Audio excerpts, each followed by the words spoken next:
Hello everyone. तो भी कैसे हैं आप सब। मैं हूं तरसेम जटैन और आप इस टाइम पे हो जटैन क्लासेस पे। तो चलिए, बच्चों के जो 10th और 12th के बोर्ड्स एग्जाम है वो बहुत नज़दीक आ गए हैं।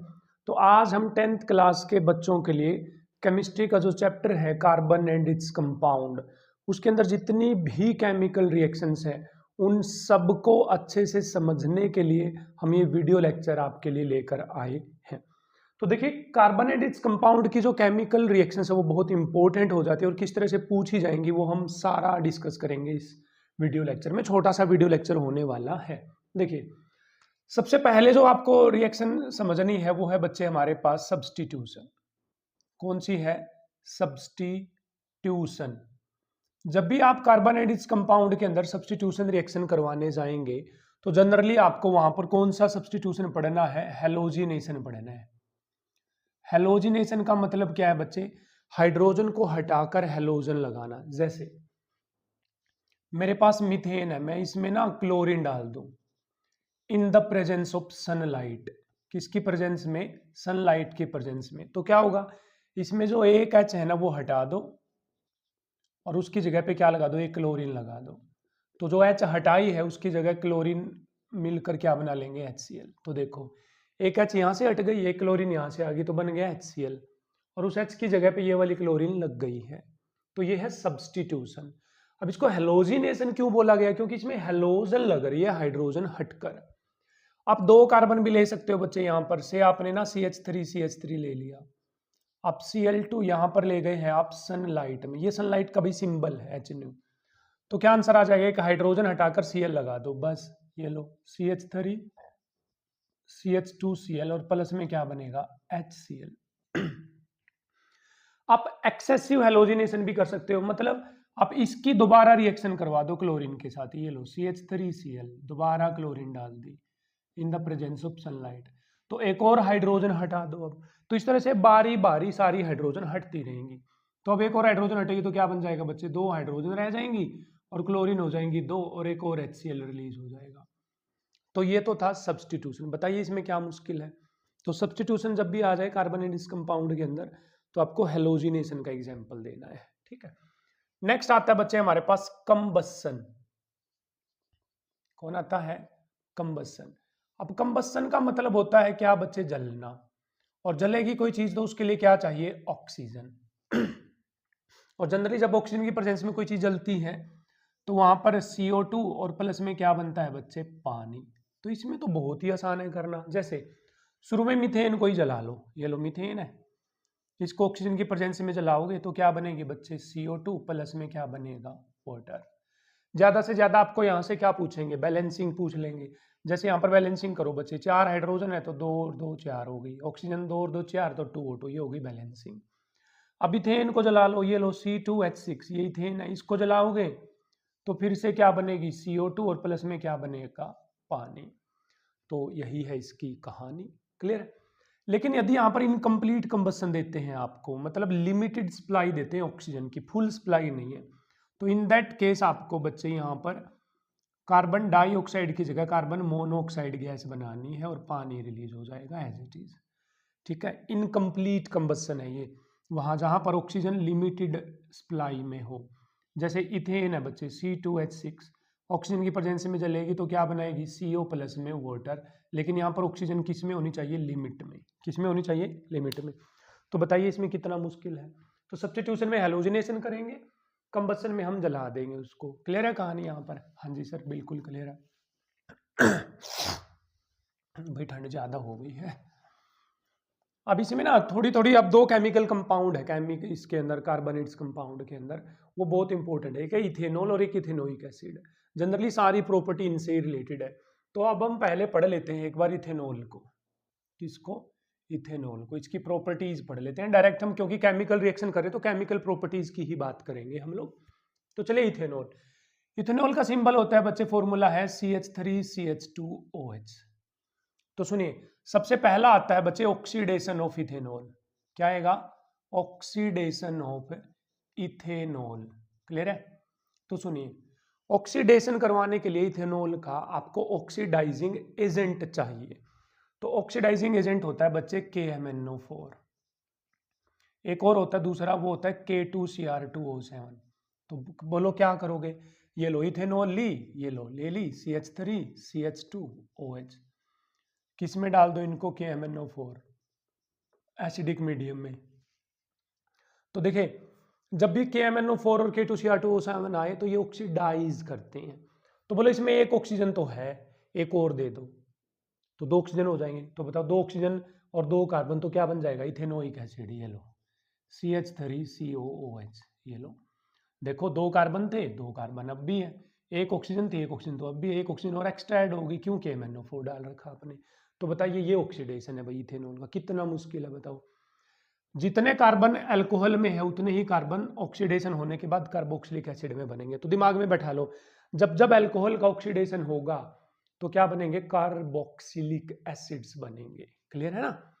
तो यदि मैं यहाँ पर प्रोपेनॉल ले लेता बच्चे, प्रोपेनॉल, तो इसका ऑक्सीडेशन होने के बाद यहाँ पर क्या बन जाता, KMnO4 लिख दूं मैं यहाँ पर, तो बन जाता प्रोपेनोइक एसिड।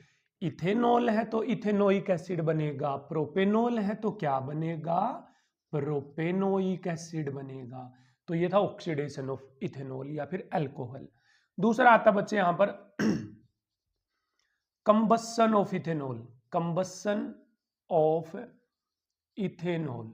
अब बताइए भाई इथेनॉल को भी जलाओ आप लोग। एक्चुअली में मैं बता दूं इथेनॉल एक बहुत ही अच्छा फ्यूल होता है, जब ये ऑक्सीजन की प्रेजेंस में जलता है तो CO2 और वाटर बनते हैं यहाँ पर भी। तो ये लो भाई इथेनॉल कौन है, CH3CH2OH। अब जलेंगे तो किसकी प्रेजेंस में जलेंगे, ऑक्सीजन की प्रेजेंस में। तो क्या बना लोगे बच्चे, CO2 प्लस में पानी। क्लियर है ना कहानी, क्लियर है सर। तीसरी पे आते हैं, ठीक है। तो भी तीसरी प्रॉपर्टी आती है हमारे पास डिहाइड्रेशन ऑफ अल्कोहल। क्या आती है, डिहाइड्रेशन ऑफ अल्कोहल। आप समझिए डिहाइड्रेशन का मतलब होता है वाटर का रिमूवल, पानी को बाहर करना is known as dehydration. Removal of water is known as dehydration. अब बताइए अल्कोहल में से हमें क्या रिमूव करना है बच्चे, बस सिंपली वाटर रिमूव करना है। तो ये लो भाई इथेनॉल ले लो, ये लो इथेनॉल CH3CH2OH। लेकिन इसके लिए हमें ना डिहाइड्रेटिंग एजेंट चाहिए, तो वो होता है बच्चे कंसंट्रेटेड H2SO4, कंसंट्रेटेड H2SO4। तो जब आप अल्कोहल में कंसंट्रेटेड H2SO4 डालते हो, टेम्परेचर होना चाहिए 433 केल्विन।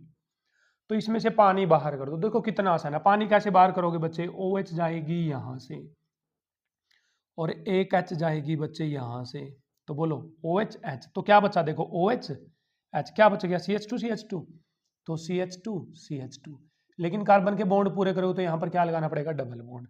तो ये है बच्चे डिहाइड्रेशन ऑफ अल्कोहल। इनको ना एलिमिनेशन रिएक्शंस भी बोलते हैं। एलिमिनेशन मतलब जहां पर कोई चीज बाहर जा रही है। क्लियर है। अब आते हैं हम फोर्थ केमिकल प्रॉपर्टी पे अल्कोहल की। चारों क्लियर होनी चाहिए। ऑक्सीडेशन है तो KMnO4 K2Cr2O7 चाहिए, कंबस्सन है तो CO2 पानी बना दो, डिहाइड्रेशन है तो पानी को बाहर कर दो। अब चौथी आती है reaction with metal, reaction with active metal like sodium potassium. तो सुनो भाई हम इथेनॉल की प्रॉपर्टीज पढ़ रहे हैं, तो ये ले लिया हमने इथेनॉल, ये लो CH3CH2OH। सॉरी भाई एक बार मैं ढंग से लिख दूं इसको, CH3CH2OH। ये लो इसमें एक्टिव मेटल्स डालोगे ना आप लोग, पता क्या होगा, एक्टिव मेटल ना इस हाइड्रोजन को हटा देगी। देखो ये वाली जो हाइड्रोजन होती है इथेनॉल में, ये एसिडिक होती है, तो इस हाइड्रोजन को हटा देगी। तो क्या बन जाएगा, ये लो CH3CH2O, H की जगह आ जाएगा बच्चे Na। क्या जाएगा H की जगह पे Na। और कौन सी गैस बाहर आ जाएगी बच्चे, H2 गैस कौन सी साउंड के साथ जलती है, पॉप साउंड के साथ। ये जो बना है जुगाड़, इसको बोला जाता है सोडियम इथोक्साइड, सोडियम इथोक्साइड कहते हैं इसको। क्लियर है। अब यहां पर यदि मैं पोटेशियम ले लूं तो H की जगह K आ जाएगा, दैट इज पोटेशियम आ जाएगा। नेक्स्ट है बच्चे हमारे पास फिफ्थ रिएक्शन एल्कोहल की, 5 ही पढ़नी है आप लोगों को, जो आपको करनी है वो है reaction with ethanoic acid, reaction with ethanoic acid. अब इथेनोइक एसिड का फॉर्मूला क्या होता है बच्चे, CH3COOH। तो सुनो ये ले ली मैंने इथेनॉल CH3CH2OH।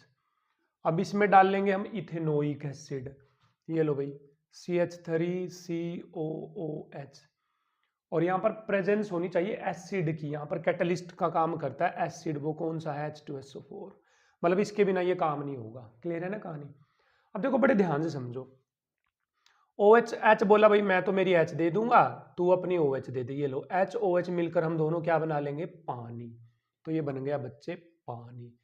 अब प्लस में क्या बनेगा बच्चे, यही सबसे इंपॉर्टेंट है, सुनो CH3 बच गया, ये लो CH3। अच्छा इसको लिख लेते हैं पहले कार्बोक्सिलिक एसिड को, CH3 देखो CH3 COO COO आ गया। अब इसका क्या बच गया, CH2 CH3, इधर से नहीं लिखना, CH3 CH2 की साइड से नहीं लिखना, इस साइड से लिखना CH2 CH3 की साइड से। तो ये लो CH2 CH3, तो ये जो जुगाड़ बना है बच्चे इसको कहते हैं एस्टर। क्या कहते हैं, एस्टर। तो ये जो रिएक्शन हुई है हमारे पास, तो ध्यान से भाई नोट कर लो इसको, जब जब अल्कोहल, कोई भी अल्कोहल हो सकती है, वो ethanol, propanol, butanol, pentanol, carboxylic acid के साथ रिएक्शन करेगी, वो कोई भी कार्बोक्सिलिक एसिड हो सकता है, इथेनोइक, प्रोपेनोइक, ब्यूटेनोइक, पेंटेनोइक, तब एस्टर बनेंगे। और इसी रिएक्शन को क्या कहते हैं बच्चे, एस्टरिफिकेशन रिएक्शन। कौन सी रिएक्शन कहते हैं बच्चे, एस्टरिफिकेशन रिएक्शन, जहां एस्टर बनेगा। एस्टर ऐसे कंपाउंड होते हैं जो स्वीट स्मेलिंग होते हैं बच्चे, इनके अंदर ना बहुत अच्छी स्मेल आती है, गंध आती है इनके अंदर, फ्रेग्रेंस जिसको बोलते हैं, खुशबू जिसको बोलते हैं, आती है। ठीक है। अब मान लीजिए मैं कोई दूसरी अल्कोहल ले लूं, से मैंने ले लिया यहाँ पर प्रोपेनॉल, ये लो CH3 CH2 CH2OH। अब मैं कार्बोक्सिलिक एसिड भी चेंज कर दूं, इथेनोइक की जगह मैं प्रोपेनोइक एसिड ले लूं, CH3 CH2 COOH। तो बताओ कहानी कैसे पढ़ी जाएगी, यहाँ एसिड कौन होगा, कैटलिस्ट एसिड होगा H2SO4। क्या बोला था मैंने, तेरा OH मेरा H दोनों मिलकर पानी बनाएंगे। तो क्या हो जाएगा बच्चे, पहले कार्बोक्सिलिक एसिड को लिखो, CH3 CH2 COO। अब यहां से लिखना शुरू करो, यहां से CH2 CH2 CH3, ये बन गया एस्टर। क्या बन गया, एस्टर। अब ध्यान से समझिए अल्कोहल की 5 केमिकल प्रॉपर्टीज को एक बार जल्दी जल्दी से। अच्छा पहला भाई ऑक्सीडेशन होगा तो कार्बोक्सिलिक एसिड बनेंगे, ऑक्सीडाइजिंग एजेंट होते हैं KMnO4 K2Cr2O7। कंबसन होगा तो CO2 और पानी बनेंगे। डिहाइड्रेशन ऑफ अल्कोहल में क्या डालेंगे, कॉन्सेंट्रेटेड H2SO4, पानी बाहर चला जाएगा, एल्कीन एज ए प्रोडक्ट बनेगा। यहाँ पर एक्टिव मेटल क्या करेंगे, हाइड्रोजन को इसमें से रिप्लेस कर देंगे, H2 गैस, और सोडियम इथोक्साइड बन जाएगा। पोटेशियम होगा तो पोटेशियम इथोक्साइड बन जाएगा। इथेनोइक एसिड के साथ रिएक्शन करेंगे तो क्या बनेगा बच्चे, एस्टर बनेगा। कहने का मतलब है इथेनोइक एसिड बोलेगा मैं H दूंगा, तू OH दे दे, दोनों पानी बनाकर एस्टर बना लेंगे, दोनों पानी बनाकर एस्टर बना लेंगे। तो ये थी बच्चे इथेनॉल की केमिकल प्रॉपर्टीज। क्लियर है। अब चलते हैं हम लोग, हमारे सिलेबस में जो है वो है इथेनोइक एसिड।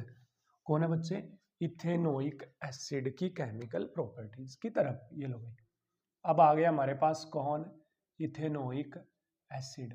फॉर्मूला तो सुना ही होगा ना, CH3COOH इसका फॉर्मूला होता है।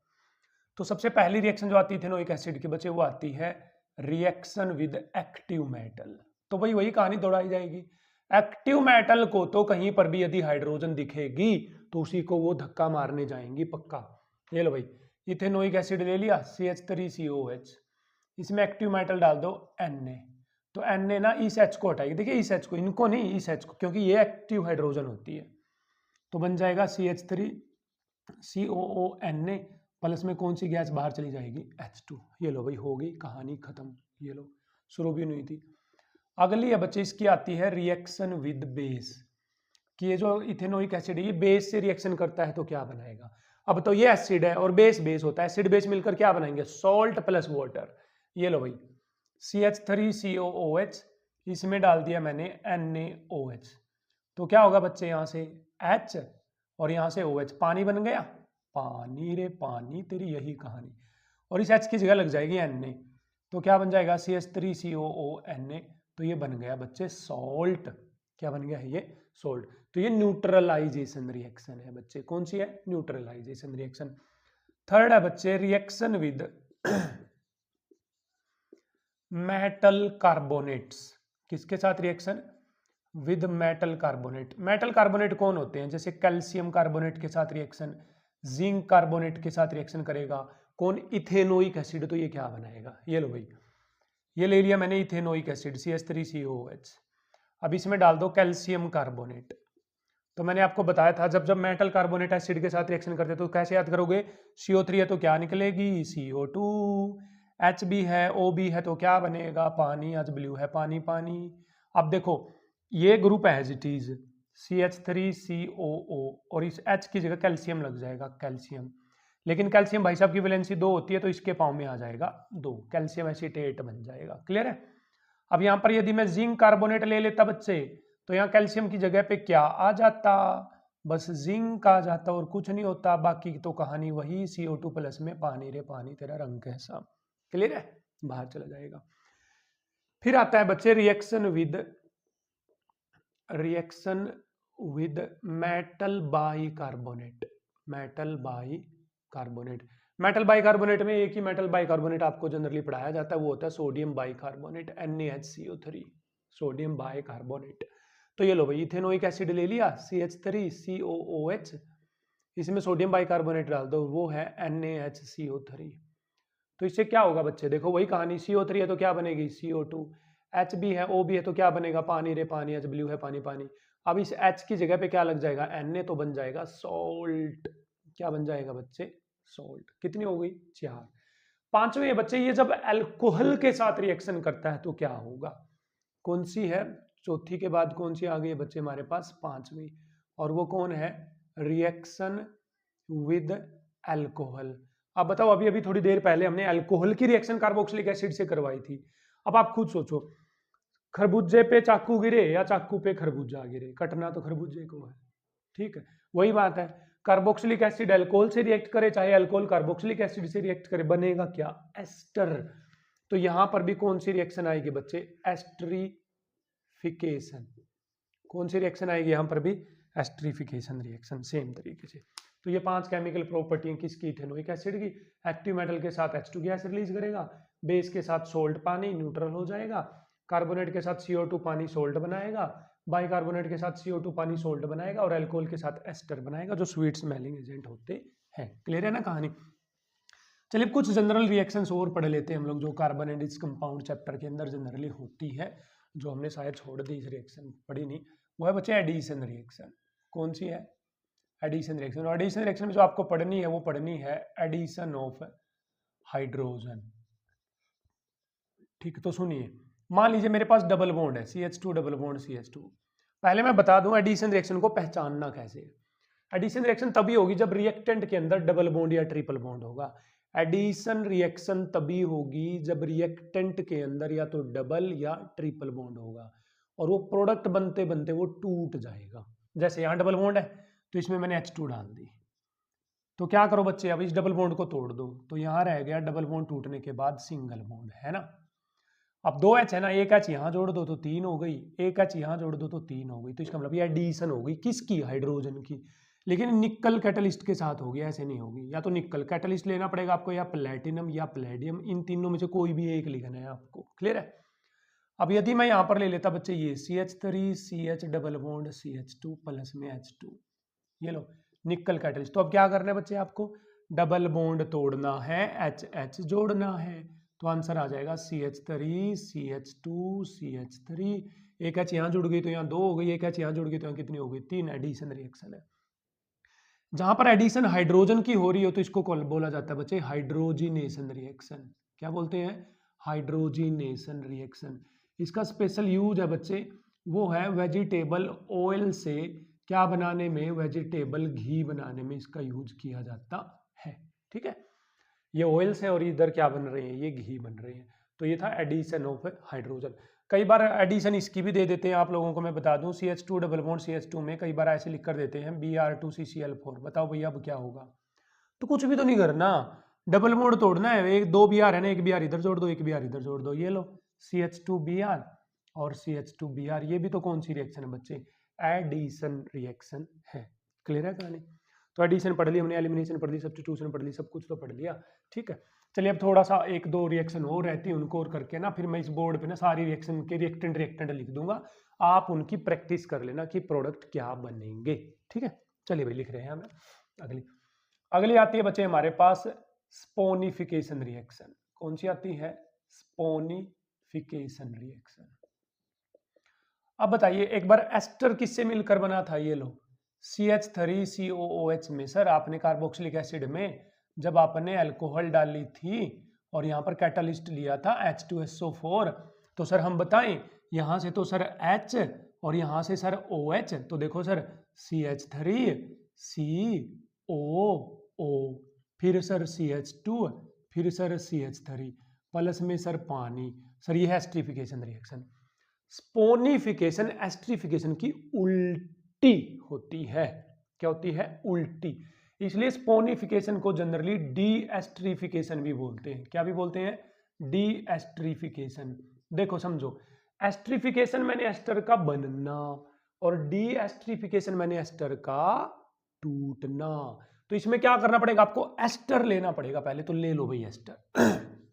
ये लो CH3COO CH2CH3। अब देखो जब एस्टर बन रहा था तो आप एसिड डाल रहे थे ना। देखो एसिड डालने से एस्टर बन रहा है और एस्टर को तोड़ना है तो क्या डालना पड़ेगा? बेस। तो भाई इसमें डाल दो बेस। ये लो NaOH।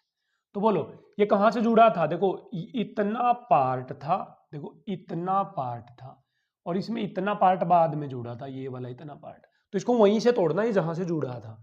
तो लो इतना पार्ट था तो इतने पार्ट को अलग अलग कर दो, अलग अलग। तो क्या हो जाएगा? CH3COO अलग हो गया, CH3 फिर CH2 अलग हो गया।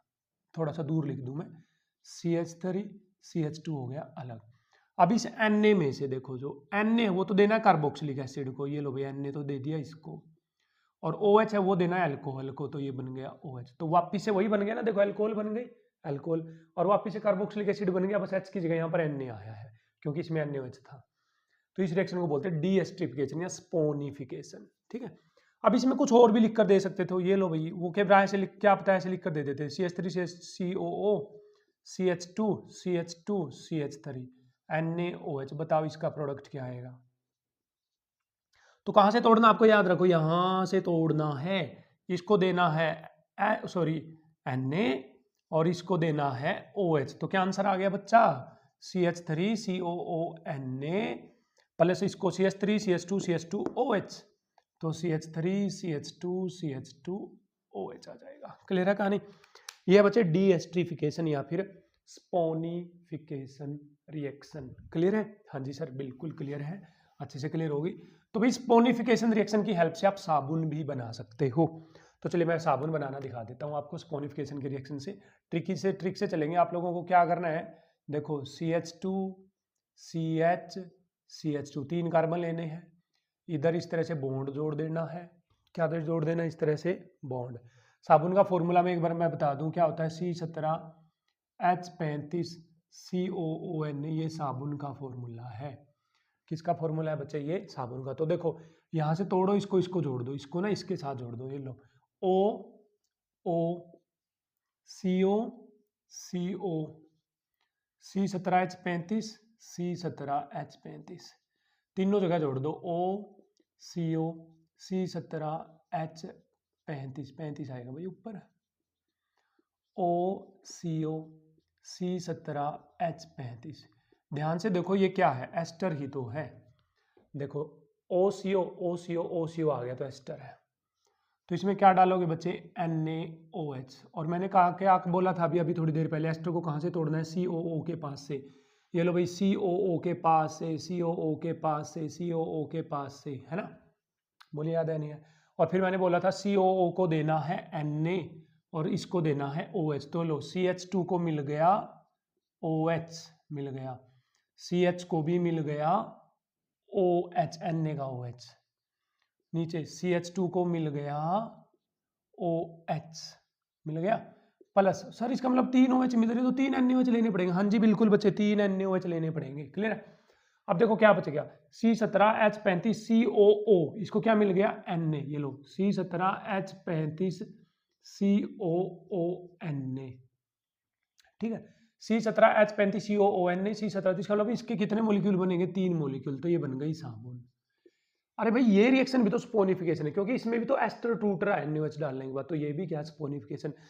तो यदि पेपर में आता है व्हाट इज स्पोनिफिकेशन रिएक्शन, तो आप साबुन बनाने वाली रिएक्शन भी लिख सकते हो, और अब जो हमने पिछले 2 रिएक्शन पढ़ी थी आप वो भी लिख सकते हो। फिर आता है बच्चे, जो साबुन है वो हार्ड वाटर के अंदर झाग क्यों नहीं बनाती।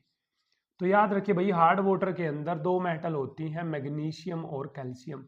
इनके ना सोल्ट होते हैं, देखो मैग्नीशियम क्लोराइड होता है, कैल्शियम क्लोराइड होता है, मैग्नीशियम सल्फेट होता है और कैल्शियम सल्फेट होता है। इन सोल्ट के कारण यहाँ पर पानी के अंदर क्या होती है, हार्डनेस होती है। अब एक्चुअल में होता क्या है, अब साबुन का फॉर्मूला है ये क्या, C17H35COONA। जब हम इसको हार्ड वाटर में डालते हैं, जिसमें ये पड़ा हुआ है MgCl2, मान लो MgCl2 ही पड़ा हुआ है, MgCl2,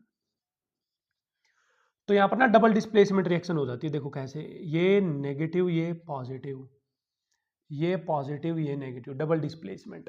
तो इसे होगा क्या, Na और Cl मिलकर तो क्या बना लेंगे, NaCl प्लस C17H35COO, C17H35COO, फिर आ गया Mg, लेकिन Mg भाई साहब की वैलेंसी कितनी होती है, 2, तो पाँव में 2, तो ये प्रेसिपिटेट बन जाते हैं, दाने से बन जाते हैं, इस तरह से कम बोलते हैं इनको।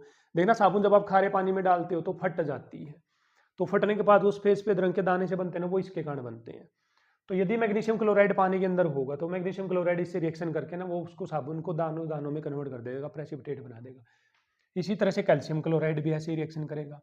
इसी तरह से कौन रिएक्शन करेगा, इसी तरह से MgSO4, और इसी तरह से कौन रिएक्शन करेगा बच्चे, कैल्शियम सल्फेट रिएक्शन करेगा। बस आपको करना क्या है, यहाँ पर देखिए सोडियम क्लोराइड बन जाएगा, सोडियम सल्फेट बन जाएगा, सोडियम सल्फेट, एक में यहाँ पर कैल्शियम आ जाएगा, एक में मैग्नीशियम, एक में कैल्शियम, एक में मैग्नीशियम, और ये प्रेसिपिटेट बनते रहेंगे। ठीक, अब बताइए इतनी प्रॉपर्टीज थी भाई कार्बन एंड इट्स कंपाउंड, या मैं इन सारी रिएक्शंस को क्या कर रहा हूँ, बोर्ड पे लिख रहा हूँ, जितनी भी अभी हमने पढ़ी है। अब प्रैक्टिस करो उनके प्रोडक्ट बनाने की, क्या बनाने की, प्रोडक्ट। ऐसे दिमाग में रखो कि Cl2 सनलाइट का क्या काम था, H हटाकर Cl लगाया था। कंसंट्रेटेड H2SO4 का क्या काम था, वो डिहाइड्रेशन कर रहा था सर, अल्कोहल में से पानी को बाहर कर रहा था। क्लियर है, तो let me right all the reactions.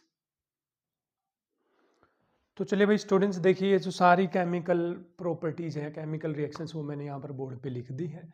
आप क्या करो, आराम से इस वीडियो लेक्चर को देखो दोबारा से, यदि आपको जरूरत पड़ रही है तो, या किताब होगी आपके पास, बुक है, उसको उठाइए और इनके प्रोडक्ट्स फाइंड आउट करने की कोशिश करिए। उल्टी सुल्टी दोनों साइड में रिएक्शन याद करो इनको, ठीक है ना। प्रैक्टिस करोगे, बार बार इनके गो थ्रू होंगे आप इनसे, तो आपको रिएक्शन आसानी से याद हो जाएगी। तो क्लियर है भाई। तो इस वीडियो लेक्चर में हमने पढ़ा सारी chemical reactions carbon and its compound chapter की।